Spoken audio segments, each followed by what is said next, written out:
जो एक बार फिर से स्वागत है आप सबका हमारे YouTube चैनल में जिसका नाम है Chauhan academy of maths and science. बच्चों, जैसा कि आपकी बोर्ड की डेट शीट भी आ गई है और आपको पता है आपके एग्ज़ाम आने वाले हैं, तो एग्ज़ाम के लिए कुछ इंपॉर्टेंट क्वेश्चंस हम डिस्कस करने जा रहे हैं जो आपके लिए बहुत ज़्यादा हेल्पफुल होंगे, आपके एग्ज़ाम में आपको देखने को मिल सकते हैं। तो शुरू करते हैं।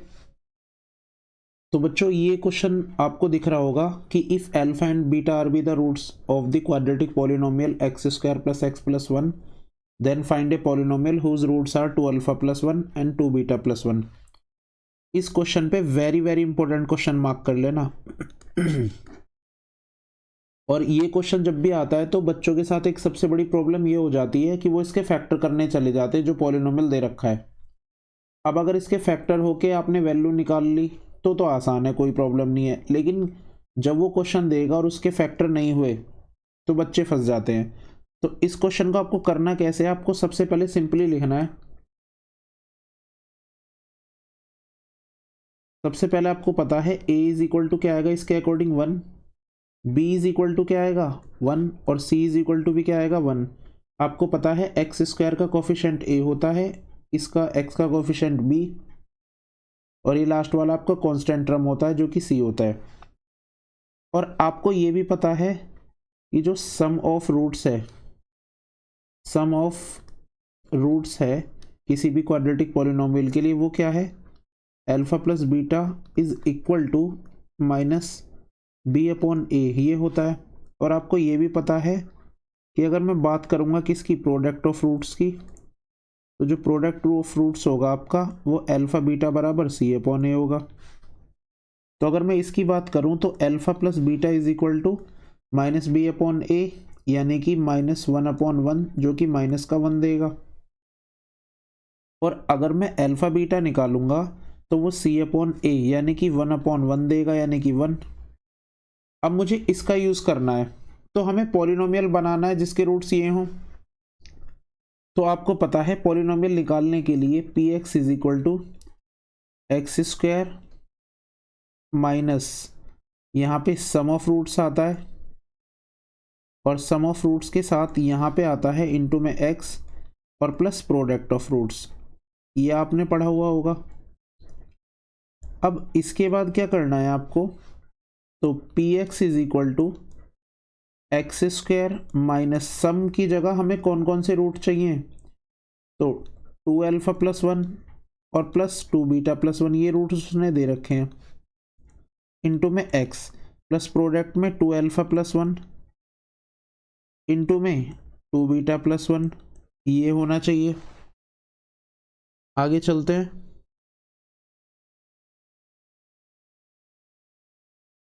तो अब p x is equal to x square minus, ये हो गया 2 अल्फा प्लस 2 बीटा प्लस 1 और 1 2 एक्स, प्लस मल्टीप्लाई खोलेंगे इसकी इसमें तो हो जाएगा 4 alpha beta plus 2 alpha plus 2 beta plus 1 1 जा 1, तो ये आ गया जब इसकी मल्टीप्लाई खोली।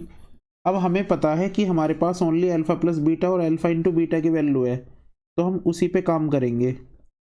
तो एक्स स्क्वायर माइनस, इसमें से अगर मैं 2 कॉमन ले लूँ तो ये आ जाएगा alpha plus beta plus 2 into में X plus 4 alpha beta plus, अगर मैं इसमें से भी 2 कॉमन ले लूँ तो ये आ जाएगा अल्फा प्लस बीटा प्लस 1, तो ये आ गया आपका x square minus 2, alpha plus beta की वैल्यू हमारे पास है क्या, -1 प्लस 2 इंटू में एक्स प्लस 4, अल्फा बीटा की वैल्यू कितनी है 1 है, प्लस 2 इंटू अल्फा बीटा की वैल्यू -1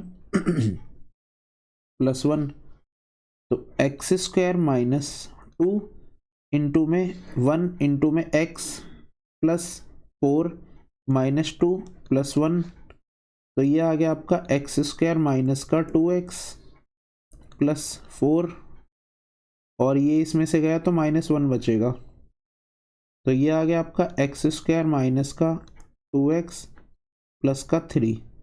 तो ये आपका वो पॉलिनोमियल होगा कि जब आप इसके रूट्स कैलकुलेट करोगे तो वो रूट्स 2 अल्फा प्लस 1 और 2 बीटा प्लस 1 की फॉर्म में आएंगे। आई होप ये क्वेश्चन आपको समझ में आया होगा। चलते हैं नेक्स्ट क्वेश्चन पे। एक सेकंड बच्चों, शायद इसमें यहाँ पे भी नहीं, ठीक है। चलते हैं नेक्स्ट क्वेश्चन पे। तो नेक्स्ट क्वेश्चन आपकी स्क्रीन पर आ चुका है। ये आपका एनसीईआरटी का ही क्वेश्चन है कि एक 2 डिजिट का नंबर है जिसकी डिजिट का सम 9 दे रखा है, और ये कह रहा है इस नंबर का 9 टाइम्स करने पे जो नंबर मिलता है वो इसकी डिजिट को चेंज करने पे जो नंबर मिलेगा उसके दुगने के बराबर होगा। सपोज ये आपका कोई 2 डिजिट नंबर है, जब इसकी डिजिट को रिवर्स करेंगे तो आपको पता है नंबर में भी चेंज आएगा। तो ऐसा ही कोई नंबर है, वो कह रहा है कि उस नंबर का 9 टाइम्स करने पे जो नया नंबर बनता है वो उसके ट्वाइस के इक्वल आता है। तो आपको नंबर फाइंड करना है। तो देखते हैं। सबसे पहले इस क्वेश्चन को करने का एक बढ़िया तरीका मैं आपको बताऊंगा, उसी तरीके को आपको फॉलो करना है। तो सबसे पहले लेट करना है यूनिट प्लेस या फिर ones place digit, unit place digit, इसको मान लेंगे हम x। फिर आपको सबसे पहले फिर मानना है टेंस प्लेस की जो डिजिट है उसे। तो जो टेंस प्लेस की डिजिट है उसे मानना है क्या, y। तो आपका नंबर हो जाएगा क्या, आपका नंबर हो जाएगा x प्लस 10y, क्योंकि आपको पता है एक्सपेंडेड फॉर्म में जो यूनिट प्लेस का डिजिट है उसकी यूनिट यानी कि 1 से मल्टीप्लाई होगी, और जो टेंस प्लेस का डिजिट है उसकी 10 से मल्टीप्लाई होगी। तो ये आपको नंबर आ गया। अगर कोई डिजिट का क्वेश्चन आपको मिलता है तो आपको ये 3 लाइन लिखनी है, उसके बाद क्वेश्चन पढ़ना है। तो अब इसने क्या है, सम ऑफ डिजिट दे रखा है हमें कितना, 9। तो अगर सम ऑफ डिजिट हमें 9 दे रखा है, सम ऑफ डिजिट हमें कितना दे रखा है बच्चों, 9 दे रखा है, इसका मतलब x plus y is equal to 9 दे रखा है। ये पहली इक्वेशन, क्योंकि डिजिट तो हमारी x और y है। अब ये कह रहा है इस नंबर का 9 टाइम्स, किस नंबर का, ये जो नंबर बना है इसका 9 टाइम्स करना है, यानी कि 9 times of x plus 10y will be equal to twice, यानी कि 2 टाइम्स ऑफ इसकी डिजिट को रिवर्स करना है। तो सिंपली y को x की जगह लाना है, x को y की जगह लाना है, तो y इधर आ जाएगा प्लस 10x। ये हो गई आपकी डिजिट रिवर्स। रिवर्स करने का मतलब ये नहीं है कभी कुछ बच्चे इसे क्या करें 10y प्लस x लिख दें। अभी भी इसको ध्यान से देखोगे, लिखा तो वही है, आपको x और y को रिप्लेस करना है, बाकी किसी को नहीं छेड़ना। यानी कि टेंस प्लेस पे अभी आपका y था, यानी कि y की मल्टीप्लाई 10 से हो रही थी, जब आप उसे यूनिट प्लेस पे ले आओगे तो उसकी मल्टीप्लाई y से होगी और x पे टेंस प्लेस पे x आ जाएगा। मल्टीप्लाई करते हैं तो ये आ जाएगा 9x plus 90y is equal to 2y plus 20x। तो ये आ गया आपका।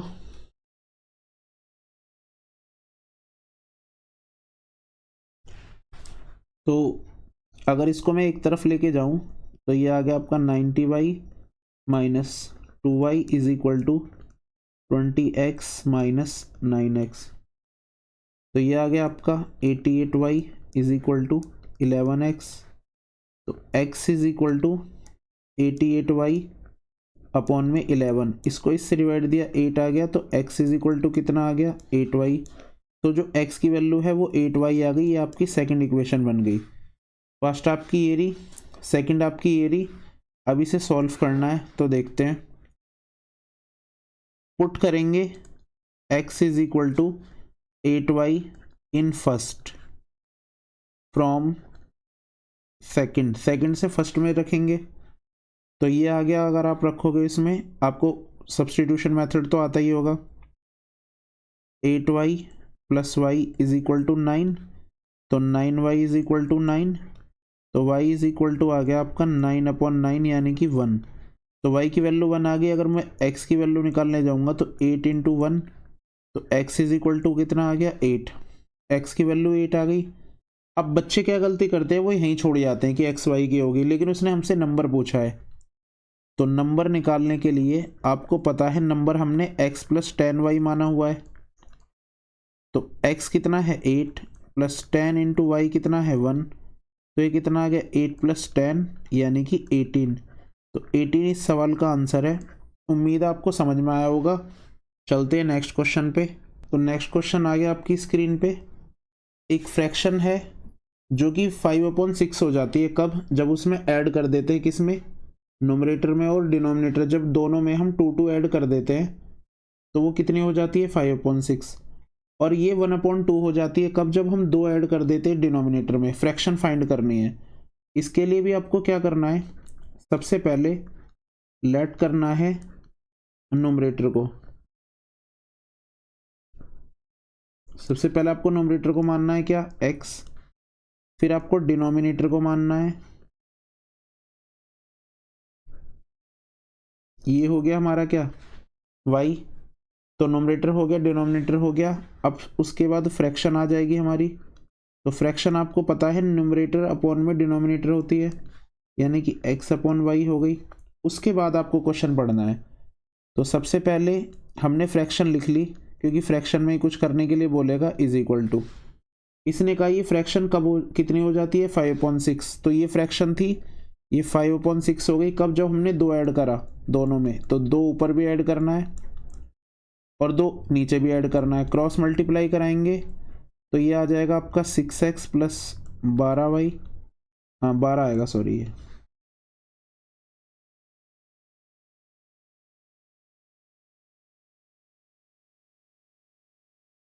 तो 12 is equal to 5y plus 10। एक तरफ लेके आएंगे तो ये हो जाएगा 6x plus 5y is equal to minus का 2। ये 12 उधर जाके माइनस हो जाएगा। ये हमारी फर्स्ट इक्वेशन आ गई। अब आगे, अब इसने बोला है आगे कि यही फ्रैक्शन है हमारी, और ये फ्रैक्शन कितनी हो गई? 1/2। कब? जब हमने 2 ऐड करा, किसमें? डिनोमिनेटर में। लो कर दिया। अब क्रॉस मल्टीप्लाई कराएंगे तो 2x बराबर y प्लस 2 आ गया। तो 2x बराबर 2x माइनस वाई बराबर 2, ये आ गई आपकी सेकंड इक्वेशन। अब क्या करना है? तो अब इन दोनों इक्वेशनों को सॉल्व कराना है। तो फ्रॉम फर्स्ट एंड सेकंड जब इन्हें सॉल्व कराएंगे तो आप क्या कर सकते हो? किसी एक से वैल्यू निकाल लो। एक काम करते हैं, हम सेकंड वाले से वैल्यू निकाल लेते हैं। तो 2x बराबर कितना आ गया? y plus 2। तो y बराबर कितना आ गया? 2x minus 2। इसे पुट ही कर देते हैं किसमें? इन फर्स्ट में। और ये हमने उठाई है फ्रॉम सेकंड से। तो सेकंड से हमने वैल्यू निकाली है, उसे उठा के रख देते हैं किसमें? फर्स्ट में। ठीक है, तो ये हो जाएगा हमारा 6x प्लस 5 और y की जगह 2x माइनस 2 बराबर माइनस का 2।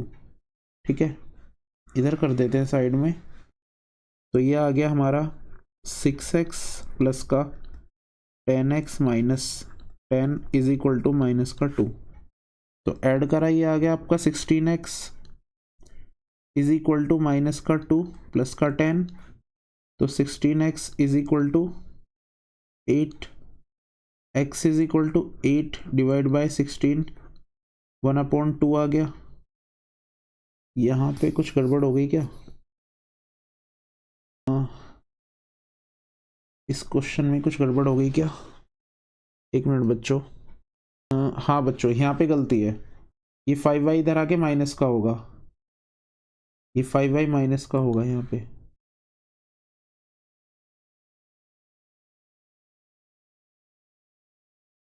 यहाँ पे माइनस होगा। अब इस माइनस की वजह से आगे भी गड़बड़, यहाँ भी एक माइनस आएगा, फिर यहाँ भी एक माइनस आएगा, यहाँ भी माइनस आएगा, और ये इसमें से घट जाएगा। तो ये बचेगा आपका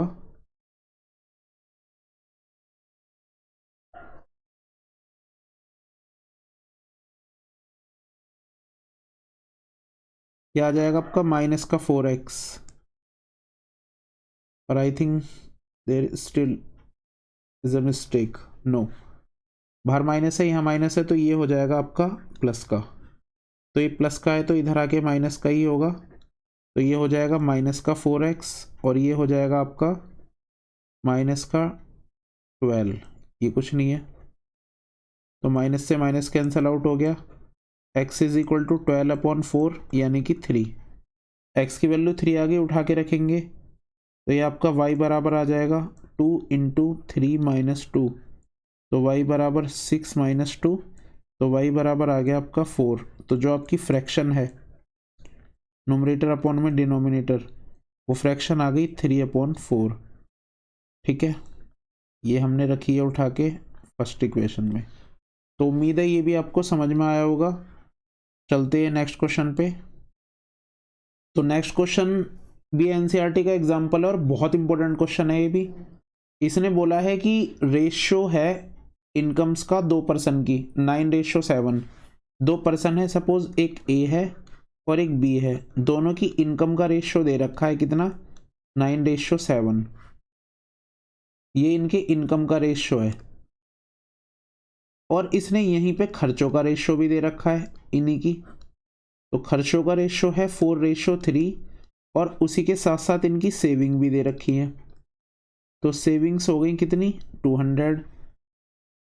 और मंथली हमें इनकी वो निकालनी है क्या, इनकम। अब देखो सबसे पहले करना क्या है, लेट करना है इनकम ऑफ फर्स्ट पर्सन, जो पहला पर्सन है उसकी इनकम, इसको मान लिया हमने 7x। और जो सेकंड पर्सन है दूसरा, इसकी इनकम को मान लिया हमने, पहले वाले की इनकम 9x थी, जो दूसरे वाला है इसकी इनकम 7x है रेशियो के अकॉर्डिंग। और एक्सपेंडिचर मान लिया ऑफ फर्स्ट पर्सन, जो पहला पर्सन है इसका एक्सपेंडिचर मान लिया हमने क्या, 4y। और जो सेकंड पर्सन है इसका एक्सपेंडिचर मान लिया हमने, इसका खर्चा मान लिया कितना, 3y। कुछ बच्चे गलती करते हैं, इसको भी x लेते हैं तो मल्टीप्लायर अलग रखना, इसका x रखना, इसका y रखना।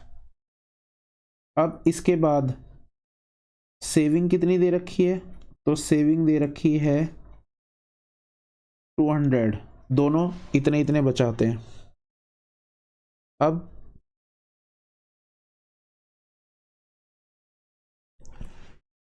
अगर मैं आपको बताऊं, मैं इनकम में से एक्सपेंडिचर घटा दूं तो क्या आ जाएगा, तो सेविंग आ जाएगी। तो इनकम है हमारी कितनी, पहले ए पर्सन की बात करते, कमा कितना रहा है 9x, खर्च कितने कर रहा है 4y, इस हिसाब से बचा कितने रहा है 200। ये पहली इक्वेशन।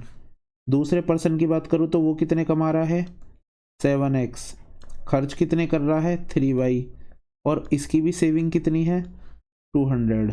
तो ये आ गई आपकी दूसरी इक्वेशन। भाई यही तो बोला है उसने, देखो यही तो बोला है इसने कि पहला 9x कमा रहा है और 4y खर्च कर रहा है, इस हिसाब से 200 बचा रहा है। दूसरा 7x कमा रहा है, 3y खर्च कर रहा है, ये भी इतना ही बचा रहा है। अब देखो दो इक्वेशन मिल गई हैं, अब करो एलिमिनेट। तो कैसे करेंगे, ये 7 है, इसकी मल्टीप्लाई पूरी से करेंगे फर्स्ट से, तो लिख देते हैं मल्टीप्लाई फर्स्ट बाय 7, पहले की 7 से करेंगे और ये 9 है, इसकी 9 से करनी है, एंड सेकंड बाय 9, जो दूसरी है उसकी 9 से करनी है मल्टीप्लाई। तो ये अब पहले से करेंगे तो ये हो जाएगा 63x minus 28y is equal to 1400, और ये हो गया 63x minus 27y is equal to 1800। निशान चेंज करेंगे, ये प्लस का हो गया, ये माइनस का हो गया, इससे इकट्ठ, ये आ गया minus y is equal to minus का 400, इससे कैंसल आउट हो गया, तो y की वैल्यू कितनी आ गई 400 आ गई y की वैल्यू। ठीक है, अब y की वैल्यू 400 आ गई। अब हमें x की वैल्यू निकालनी है, तो पुट करेंगे y बराबर 400 in any of the equations. तो हमने फर्स्ट में रखे हैं, तो 9x माइनस 4 इंटू में 400 बराबर 200, तो 9x minus 1600 is equal to 200। तो 9x इज इक्वल टू ये उधर जाके प्लस हो जाएगा 1800 और x इज इक्वल टू कितना आ गया डिवाइड करके 200। x की वैल्यू 200 आ गई। तो ये हमारी इनकम नहीं है। इनकम हमने फर्स्ट पर्सन की कितनी मानी हुई है, तो फर्स्ट पर्सन की इनकम हमने मानी हुई है 9x, यानी कि 9 इंटू में 200 आ गया कितना 1800। ये पहले पर्सन की इनकम आ गई। अगर मैं सेकंड पर्सन की इनकम की बात करूं तो ये कितनी आ गई 7 इंटू में 200 यानी कि 1400। तो ये मंथली पूछी है तो बच्चों ये मंथली आ गई। अगर ईयरली पूछा होगा तो ईयरली हम 12 से मल्टीप्लाई करके निकाल देंगे।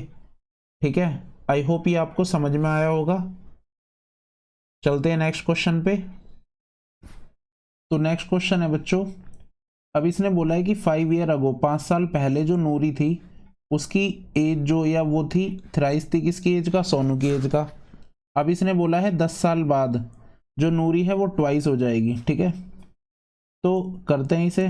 सबसे पहले लेट कर लेते हैं इसमें 2 कैरेक्टर जो उनकी एज मान लेते हैं। तो नूरी की एज जो हो गई, तो नूरी की एज हो गई x ईयर, और जो सोनू है इसकी एज मान ली हमने, ये हो गई हमारी y ईयर, इसकी एज y साल हो गई।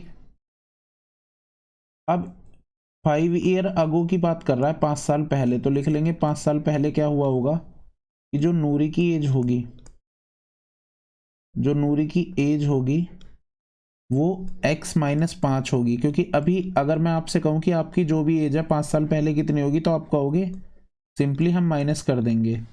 अगर मैं सोनू की एज की बात करूँ तो सोनू की एज कितनी रहेगी, y माइनस 5 रहेगी। तो नूरी की एज सोनू की एज का, यानी कि नूरी की एज सोनू की एज का कितनी थी, थ्राइस थी। तो x minus 5 is equal to 3y minus 15। तो x minus 3y is equal to ये उधर जाके माइनस 15 प्लस 5, तो x minus 3y is equal to minus का 10। ये आ गई आपकी पहली इक्वेशन। अब दूसरी कंडीशन को देखें अगर हम, तो 10 साल बाद की बात कर रहा है, तो 10 ईयर्स लेटर, 10 साल बाद क्या हुआ होगा, तो जो नूरी है इस नूरी की एज जो होगी वो कितनी होगी, तो आप कहोगे अभी x से 10 साल बाद x प्लस 10 होगी। अगर मैं बात करूँ सोनू की एज का, तो सोनू की जो एज है वो अभी कितनी है, y है, तो 10 साल बाद कितनी हो जाएगी, y प्लस 10 हो जाएगी। अब क्या करना है हमें,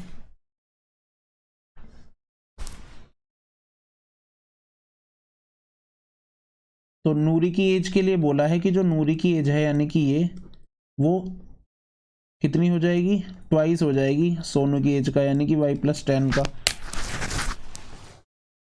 तो देखते हैं, तो ये हो गया x plus 10 is equal to 2y plus 20। एक तरफ लेके जाएंगे x minus 2y is equal to ये उधर जाके माइनस हो जाएगा 20 माइनस 10, तो x minus 2y is equal to 10। ये दूसरी इक्वेशन आ गई। अब हमें क्या करना है, सिंपली ये दोनों इक्वेशन सॉल्व करनी है।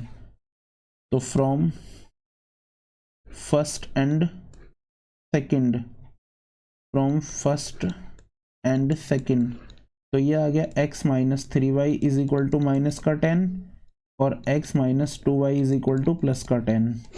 निशान चेंज करेंगे, माइनस प्लस माइनस, इससे कैंसल आउट हो गया, minus y is equal to minus का 20, इससे ख़त्म, y बराबर 20 आ गया। पुट कर देंगे y की वैल्यू किसी में भी, सेकंड में रख लो, तो ये हो गया x minus 2 into 10 is equal to 10, तो x minus 40 is equal to 10, x is equal to 10 plus 40 यानी कि 50 ईयर। इसका मतलब ये है कि जो नूरी है, तो नूरी की अगर मैं एज की बात करूं तो नूरी आ गई आपकी 50 साल की, और अगर मैं बात करूं सोनू की एज की तो सोनू आ गया आपका 20 साल का। तो ये क्वेश्चन हमारा ख़त्म हो गया। उम्मीद है ये आपको समझ में आया होगा। चलते हैं नेक्स्ट क्वेश्चन पे। एज का बहुत खतरनाक सा क्वेश्चन आपकी स्क्रीन पे दिख रहा होगा आपको। इसने बोला है कि the age of two friend, दो दोस्त हैं अनी और बीजू, उनकी एज का डिफरेंस 3 साल है। तो दो दोस्त हैं भाई, एक अनी है और एक बीजू है, ये दो दोस्त हैं, इनकी एज का जो डिफरेंस है वो 3 साल है। ठीक है, जो इनका एज का डिफरेंस है। अब ये कह रहा है अनी का पापा है धर्म, अनी का जो फादर है वो है क्या, धर्म, और धर्म के बारे में बोला है कि धर्म जो है अनी की एज का क्या है, ट्वाइस है, दुगना है। और जो बीजू है, तो बीजू के बारे में भी कुछ बोला है कि बीजू अपनी सिस्टर कैथी, जो बीजू की सिस्टर है कैथी, वो उसका दुगना है। मतलब अनी अपने पापा जी का आधा हुआ, क्योंकि जब इसके पापा जी दुगने, और बीजू अपनी सिस्टर का दुगना है। तो इन चारों की एज पूछी और धर्म और कैथी की एज का डिफरेंस भी दे रखा है 30 साल। तो आपको क्या करना है, सबसे पहले तो चारों की एज माननी है। लेट करेंगे अनी की एज, तो अनी की जो एज है अगर मैं उसको मानूं x, तो इसके पापा की एज कितनी होगी, धर्म की ट्वाइस हो गई। तो धर्म की एज कितनी हो गई, 2y और 2x। अगर मैं कैथी की एज को भी मान लूँ, अगर मैं मानूं कि कैथी की एज क्या है, y, तो इसका जो भाई है बीजू, इसकी जो एज होगी ये भी कितनी होगी, दुगनी होगी, यानी कि 2y। अब इसने बोला है अनी और बीजू की एज का जो डिफरेंस है वो 3 साल है। ठीक है, और आपको पता है अगर मैं डिफरेंस की बात करूं तो डिफरेंस का मतलब माइनस होता है, अगर आपको याद हो, क्योंकि आप डिफरेंस तो माइनस करके ही निकालोगे। तो अनी की एज माइनस बीजू की जो एज है उसका डिफरेंस 3 साल है। ये पहली इक्वेशन आ गई।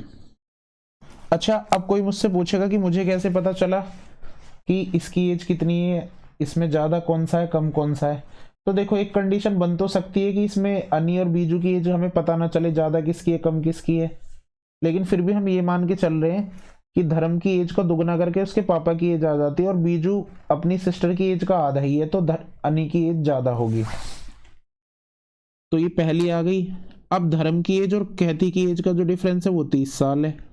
धर्म की एज कितनी हो गई, 2x, कैथी की एज कितनी हो गई, y, दोनों का डिफरेंस कितना आ गया, 30 साल। तो ये दूसरी आ गई। अब इनको सॉल्व करना है तो मल्टीप्लाई कर लेंगे फर्स्ट को किससे, 2 से, तो ये आ जाएगा 2x minus 4y is equal to 6। तो ये दूसरी थी हमारी, 2x माइनस वाई बराबर 30, ये दूसरी इक्वेशन थी।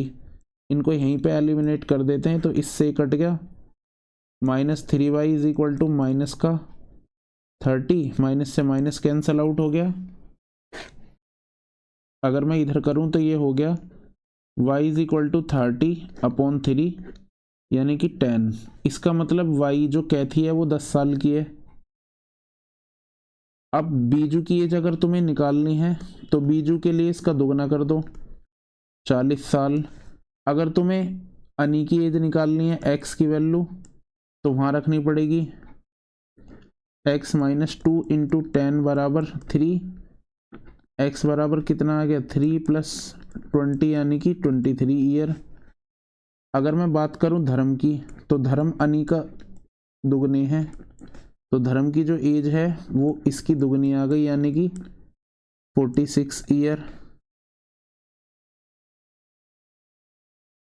और अगर मैं बात करूं किसकी, कौन रह गया, कैथी, कैथी की तो निकल ही गई थी, तो कैथी आ गई तुम्हारी 10 साल की। तो उम्मीद है ये क्वेश्चन भी आपको समझ में आया होगा। चलते हैं नेक्स्ट पे, इंपॉर्टेंट क्वेश्चन है और ये भी एनसीईआरटी के ऑप्शनल का है। तो एक 4 चैप्टर का बहुत इंपॉर्टेंट क्वेश्चन है, एनसीईआरटी का ही क्वेश्चन है ये भी। इसने बोला है 2 वाटर टैप है और किसी टैंक को, एक ये छोटे वाला है पतले वाला, एक ये दूसरा वाटर टैप है, ये थोड़ा मोटे वाला पाइप है, ये भरने में कितना टाइम लेते हैं, 9 होल 3/8 आवर। अब इसने जो बोला है कि जो लार्जर वाला पाइप है, डायमीटर वाला मोटे वाला जो पाइप है, वो 10 घंटे कम लेता है छोटे वाले से। तो अगर दोनों को सेपरेटली चलाया जाए तो दोनों कितना टाइम लेंगे ये बताना है। तो बहुत इंपॉर्टेंट क्वेश्चन है। इसको करने के लिए आपको क्या करना है, सबसे पहले लेट करना है, किसी को ही मान लो, या तो लार्जर वाले को मान लो या स्मॉलर वाले को मान लो। मैं लार्जर वाले को ही मान लेता हूँ कि let larger diameter tap, let larger diameter tap can fill the tank in x hour, x घंटे में भर सकता है अगर वो सेपरेटली चले। जो स्मॉलर वाला है ये इससे कितना टाइम ज़्यादा लेता है, स्मॉलर वाले को अगर मैं बात करूँ तो ये लेता है इससे 10 घंटे ज़्यादा, यानी कि x + 10। भाई अगर लार्जर वाला 10 घंटे कम ले रहा है तो ऑब्वियस सी बात है स्मॉलर वाला 10 घंटे ज़्यादा लेगा। और अगर मैं बात करूं टुगेदर दोनों कितने भरते हैं, तो तुम कहोगे दोनों मिलके अगर एक साथ चलें तो ये इतने घंटे में भर देते हैं, यानी कि 75/8 आवर में। अब एक बात सुनो, अगर मैं ये कहूँ कि एक टैप किसी को 2 घंटे में भर रहा है और दूसरा टैप उसी को 3 घंटे में भर रहा है और दोनों मिलके उसको कितने घंटे में भरेंगे, तो आप 5 घंटे नहीं कह सकते, क्योंकि आपको पता है अगर काम करने की टाइम एंड वर्क का भी कोई क्वेश्चन आता है तो उसमें हम टाइम को प्लस नहीं कर सकते। अगर मैं तुमसे कहूँ कि किसी मकान को A 10 दिन में बनाता है, B 20 दिन में बनाता है, दोनों मिलेंगे तो 30 दिन में नहीं बनाएंगे, कभी आप 30 कहो, तो हम दोनों के टाइम को ऐड नहीं कर सकते, लेकिन उनकी इफिशियंसी को ऐड कर सकते हैं, उन्होंने जितना काम करा है 1 घंटे में या 1 दिन में। तो आपको क्या करना है, सिंपली इस क्वेश्चन को कुछ नहीं करना। अब ध्यान से सुनो, लार्जर डायमीटर कितने घंटे में भर रहा था, x में, तो 1 घंटे में इसने कितना करा होगा, तो 1 के साथ रेसिप्रोकल कर लो, सिंपल सा, यानी कि 1/x प्लस स्मॉलर वाला कितने भर रहा था, x + 10, तो इसने 1 घंटे में कितना भरा होगा, 1/x + 10। दोनों मिलके कितना भर रहे थे, 75/8। इसको रेसिप्रोकल करेंगे तो कितना आ जाएगा, 8/75। ये आपको काम करना है, यानी कि टाइम एंड वर्क या डेज का कोई भी क्वेश्चन अगर आपके सामने आता है या टैंक वगैरह का, तो आपको वो रेसिप्रोकल करना होगा, बिना उसके नहीं होगा वो। तो ये आ गया x + 10 x + 10 + x = 8/75। तो ऊपर आ गया 2x + 10/x x + 10 = 8/75। Cross multiply करेंगे तो ये हो गया हमारा 750 और इससे पहले 150x प्लस = 8x x + 10, तो ये आ गया 8x² + 80x - 150x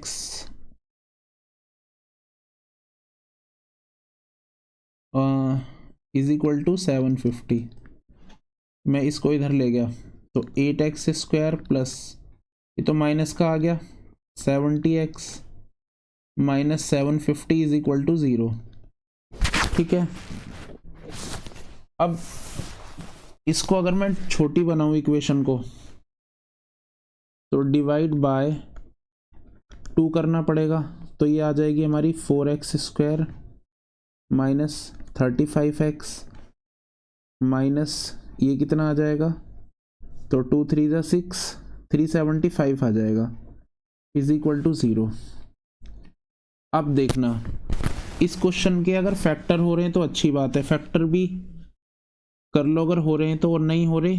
अब 375 के अगर मैं फैक्टर करने जाऊंगा तो 5 7 जा और बचे कितने 2, 5 5 जा, फिर 5 से काटूंगा तो कितना आ जाएगा 15, फिर 5 से काटूंगा 3 और ये आ गया, और यानी कि 5 5 5 3 × 4, इसी में से फैक्टर ढूंढने हैं मुझे। ठीक है, तो देखो क्या हो सकते हैं फैक्टर,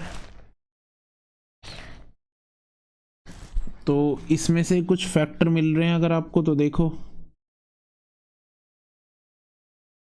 तो ये रे 5 3 = 15, 15 4 = 60 और 5 5 = 25। तो ये दोनों फैक्टर हमें मिल चुके हैं। तो 4x² - 60x और प्लस का 25x minus 375 is equal to 0।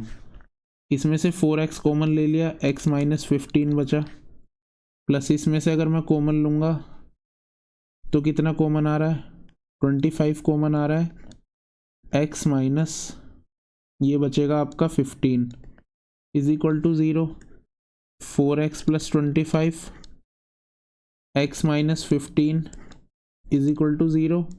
इसके हिसाब से x 15 आ गया, इसके हिसाब से x माइनस का 25/4 आ गया। ये तो हो ही नहीं सकता, इम्पॉसिबल है, नेगेटिव आ गया।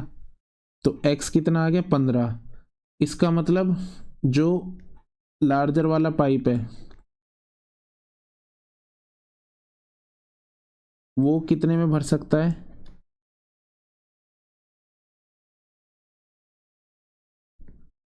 टैंक सेपरेटली अगर वो चले तो 15 घंटे में। और अगर मैं स्मॉलर वाले की बात करूं, छोटे वाले टैप की, तो आपको पता है वो 10 घंटे ज़्यादा लेगा।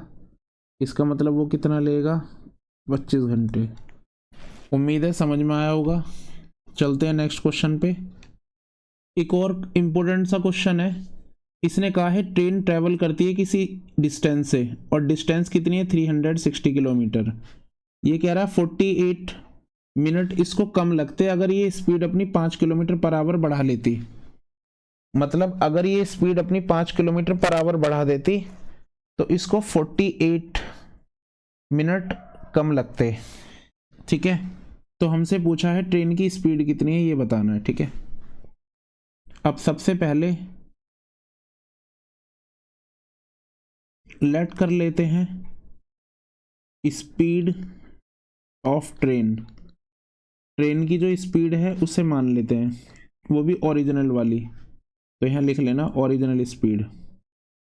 तो ये कितनी आ गई, x kilometre per hour. Distance हमें दे ही रखी है, कितनी, 360 किलोमीटर। आपको पता है टाइम का फॉर्मूला होता है क्या, डिस्टेंस अपॉन में स्पीड। तो डिस्टेंस कितनी है 360 और स्पीड कितनी है x, इतना टाइम लगता। ये हमारा यूजुअल टाइम है। लेकिन अब क्या हुआ कि जो स्पीड है वो उसने बढ़ा दी, कितनी, x प्लस 5। देखो जिस टाइप से मैं इस क्वेश्चन को करवा रहा हूँ तो नई वाली स्पीड कितनी हो गई होगी, इतनी। जिस टाइप से मैं इस क्वेश्चन को करवा रहा हूँ अगर आप उस टाइप से करोगे तो कोई दिक्कत नहीं आने की। स्पीड इतनी हो गई, डिस्टेंस पे तो कोई फर्क पड़ेगा ही नहीं। डिस्टेंस तो अभी भी हमारी कितनी है, 360 अपॉन में x प्लस, सॉरी ये डिस्टेंस है हमारी।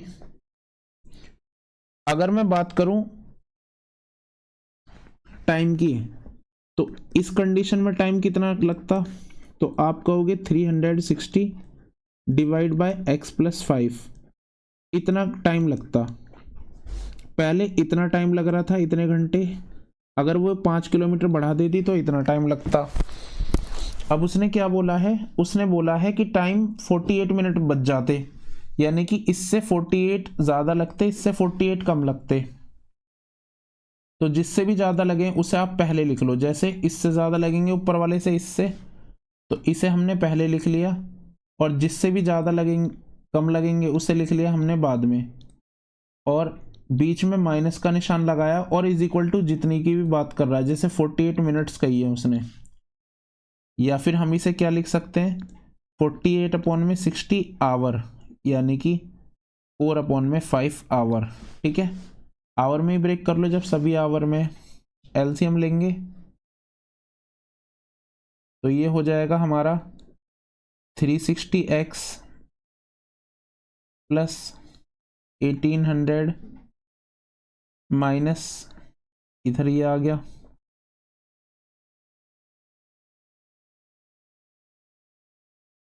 Is equal to 4 upon 5। इससे ये कट गया तो ये आ गया 1800 x अपॉन में x प्लस 5। चाहो तो ऊपर ही कैंसिल आउट कर लो, छोटी हो जाएगी इक्वेशन। तो ये हो गया हमारा कितना 450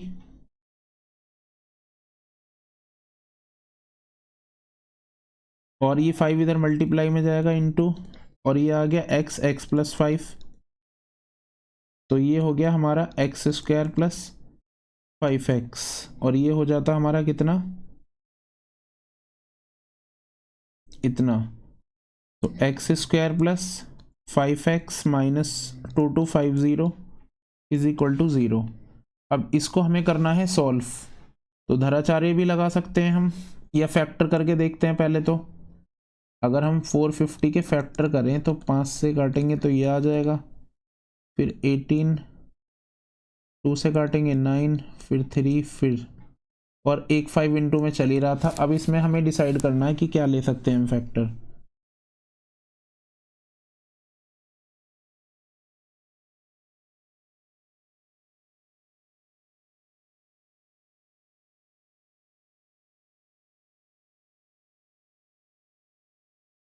तो इसके फैक्टर हो गए 50 और 45,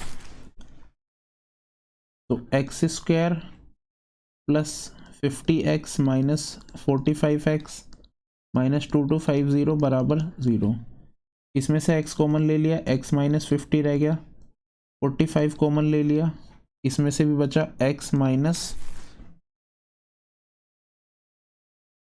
50 और ये प्लस का बचेगा इज इक्वल टू 0।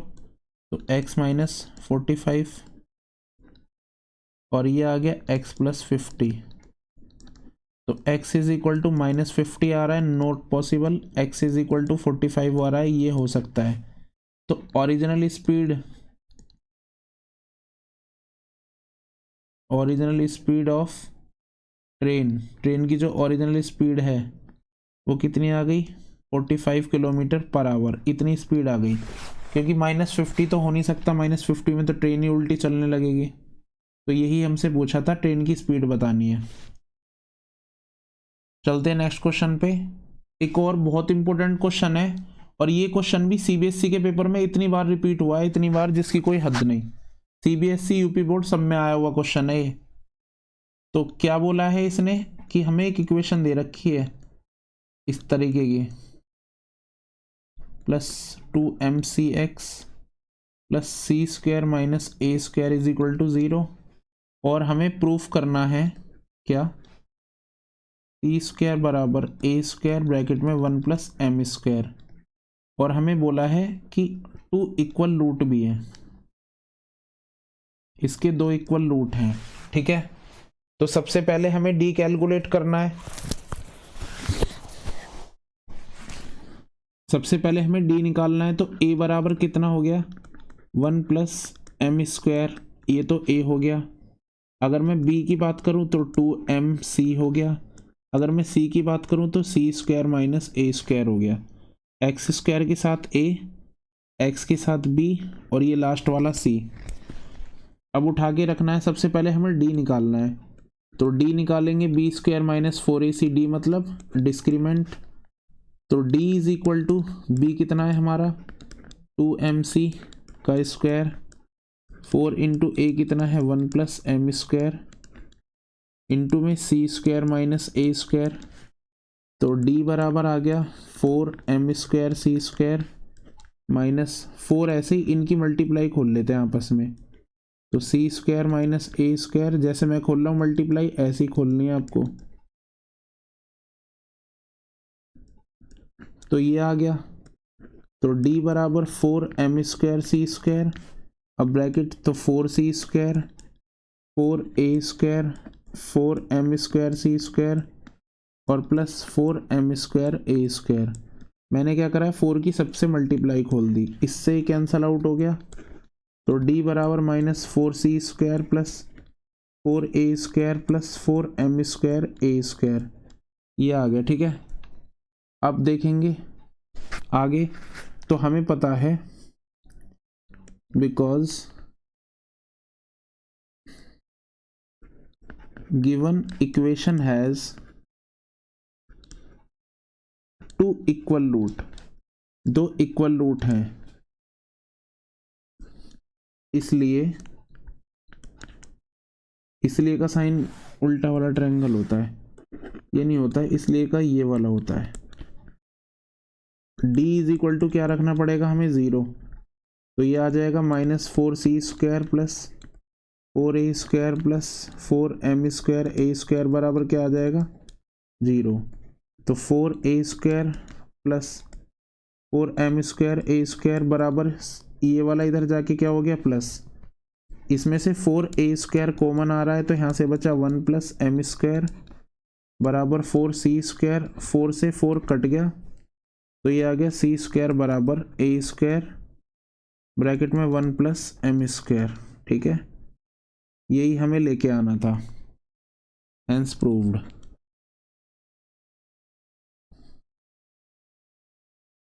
यही बोला था। तो ये थे बच्चों हमारे आज के 8-9 क्वेश्चन थे जो हमने डिस्कस किए हैं आज। उम्मीद है आपको समझ में आए होंगे, आपको अच्छे लगे होंगे। मिलेंगे हम नेक्स्ट वीडियो में और इम्पोर्टेंट क्वेश्चनों के साथ। अगर आपको ये अच्छे लगे हैं और ये आपके लिए हेल्पफुल है तो आप इस वीडियो को अपने दोस्तों के साथ शेयर कीजिए, इस वीडियो को लाइक कीजिए और हमारे चैनल को सब्सक्राइब करना तो बिल्कुल ना भूलना। Thanks for watching.